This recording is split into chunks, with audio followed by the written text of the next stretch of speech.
6월 5일 목요일입니다. 오늘 우리에게 주시는 하나님의 말씀은 창세기 16장 7절로부터 16절까지 말씀입니다.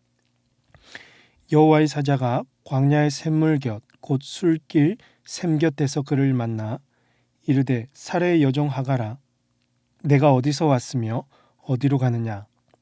그가 이르되 나는 내 여주인 사레를 피하여 도망하나이다. 여호와의 사자가 그에게 이르되 내 여주인에게로 돌아가서 그 수하에 복종하라. 여호와의 사자가 또 그에게 이르되 내가 내 씨를 크게 번성하여 그 수가 많아 셀 수 없게 하리라. 여호와의 사자가 또 그에게 이르되 내가 임신하였은즉 아들을 낳으리니 그 이름을 이스마엘이라 하라. 이는 여호와께서 내 고통을 들으셨음이니라.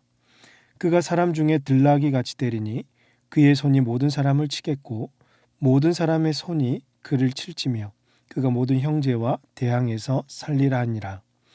하갈이 자기에게 이르신 여호와의 이름을 나를 살피시는 하나님이라 하였으니 이는 내가 어떻게 여기서 나를 살피시는 하나님을 배웠는고 함이라. 이러므로 그 샘을 부엘라헤로이라 불렀으며 그것은 가데스와 베렛 사이에 있더라.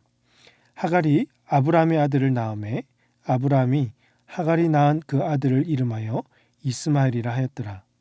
하갈이 아브람에게 이스마엘을 낳았을 때 아브람이 86세였더라.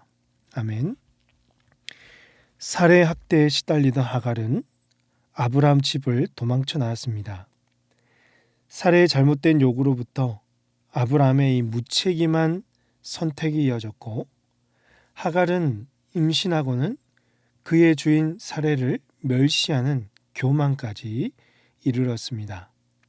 결국 이들의 어떤 인간적인 결정과 무책임한 행동들은 한 가정의 관계를 무너뜨리고 말았던 것입니다. 하나님이 정하신 뜻을 무시하고 인간적으로 문제를 해결하려고 하니까 당시에는 뭔가 또 임신도 되고 해결되는 것 같이 보였어도 결국 문제는 더 심해지고 하나님과 이들 사이의 관계는 이처럼 더욱 악화되는 것을 보여주는 것입니다. 그러니 내 힘으로 인간의 경험과 지식으로 어떤 문제를 해결하려 하지 말고 무엇보다 하나님의 뜻이 무엇인지를 먼저 구해야 할 것입니다.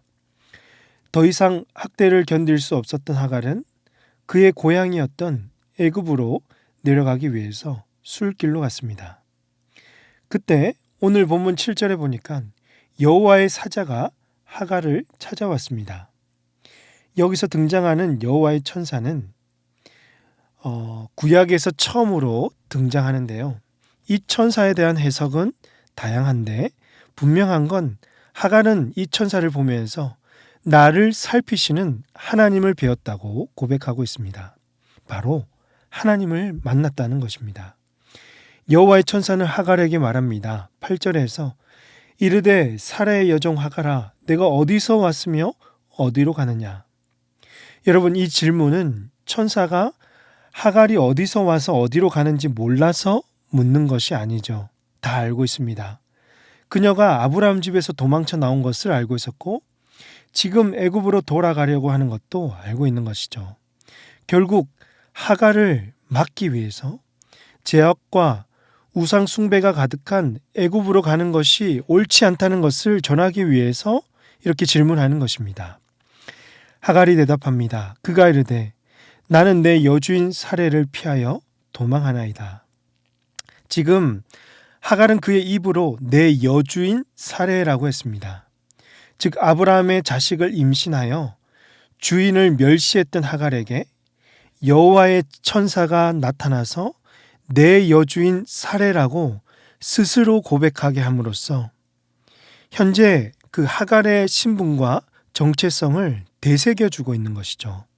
그동안 아브라함 집에서 받았던 은혜를 기억하게 하는 것입니다.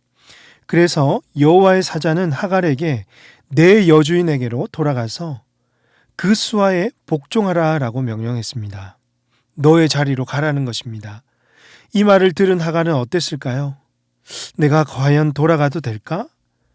주인 사레가 나를 가만히 두지 않을 텐데 그동안 받았던 그 학대가 두려웠을 수도 있습니다. 이때 여호와의 사자가 약속을 하는 것입니다. 10절에서 여호와의 사자가 또 그에게 이르되 내가 내 씨를 크게 번성하여 그 수가 많아 셀 수 없게 하리라. 네가 아브라함 집에 돌아가더라도 결코 죽지 않을 것이고 오히려 씨를 더 번성케 하고 그 수를 셀 수 없이 할 것이라고 합니다. 이 일의 첫 시작은 현재 이 뱃속에 품고 있는 아기를 낳는 그 순간부터 시작될 것인데 이 11절에서 내가 임신하였은즉 아들을 낳으리니 그 이름을 이스마엘이라 하라. 이는 여호와께서 내 고통을 들으셨음이니라. 그의 이름을 이스마엘이라고 짓게 하셨습니다. 이스마엘의 뜻은요, 이는 여호와께서 내 고통을 들으셨음이니라 라는 것입니다. 즉 하나님은 하갈의 고통을 이미 다 하셨고 그의 울부짖음을 다 들으셨고 하갈을 계속해서 살펴보고 계셨습니다. 그리고는 하나님의 그 은혜와 자비로 그녀를 다시 살리고자 하셨던 것입니다.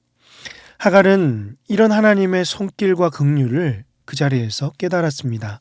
그리고는 고백하는 것이죠.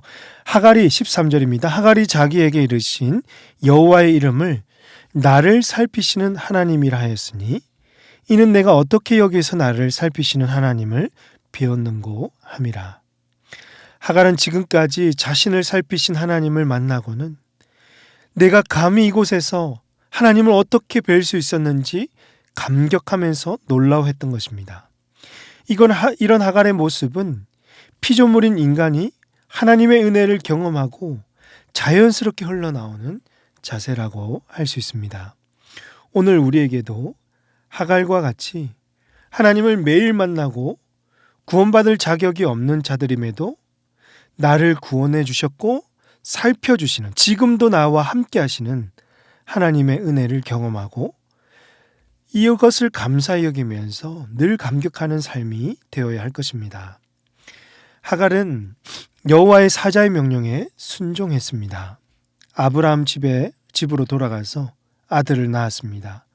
그 아들은 하나님이 알려주신 대로 이스마엘이라고 지었습니다. 이스마엘은 12절에 보니까 들나귀 같이 될 것이다 라고 하는 것이죠. 즉 들나귀처럼 정착하지 않고 떠도는 생활을 하게 될 것을 뜻합니다. 하갈이 이스마엘을 낳았을 때 그의 아브라함의 나이는 86세였습니다.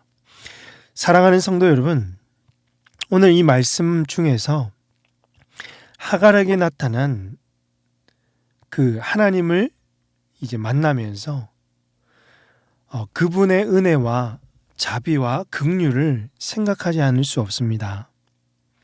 하나님은 당시 이 하찮은 여자이면서 또 낮은 종이었던 하갈을 더욱이 임신하고 주인을 멸시했던 교만한 하갈을 끝까지 살펴주셨고 지켜주셨습니다. 그리고 은혜를 잊어버리고 주인을 떠나 제약된 곳으로 다시 돌아가려 할 때 그분의 은혜를 기억나게 하셨고 더 큰 약속을 주시면서 은혜에 의존하는 삶을 살도록 이끄셨습니다. 그렇습니다. 하나님은 오늘도 저와 여러분 한 사람 한 사람을 살피시고 지켜주시고 보호해 주십니다.